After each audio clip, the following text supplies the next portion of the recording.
તો હેલો મિત્રો, સ્વાગત છે અમારી યુટ્યુબ ચેનલ પર। અમે આજે ફરી નવા કોમેડી વિડીયો લઈને આવ્યા છીએ। તો આ વિડીયો અમે ફક્ત લોકોનું મનોરંજન પૂરું કરવા માટે બનાવીએ છીએ, તો કોઈએ દિલ પર ના લેવું। અને હા, ચેનલ પર નવા હોય તો સબસ્ક્રાઇબ કરી લેજો અને બાજુનું આપેલું બેલ આઇકનને ઓલ પર સેટ કરી દેજો, જેથી અમારો નવો વિડીયો કોઈ પણ આવે તો તમારા સુધી પહોંચી શકે। તો ચલો વિડીયો શરૂ करते हैं।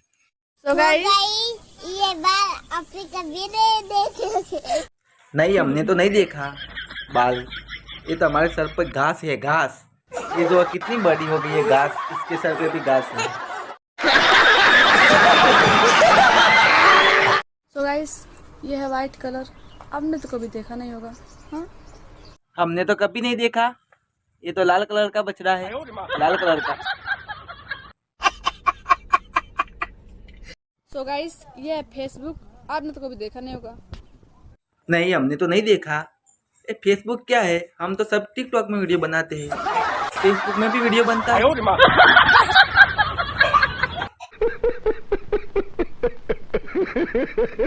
तो गाइस ये है शादी का कार्ड, आपने तो कभी देखा नहीं होगा। नहीं, हमने तो कभी नहीं देखी। ये तो हमारे पास न्यूज़पेपर है, न्यूज़पेपर है। आज की ताजा खबर।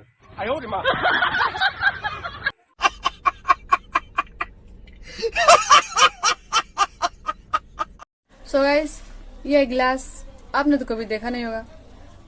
हमने तो कभी नहीं देखा। ये क्या है? ये लगता है डोल है, डोल।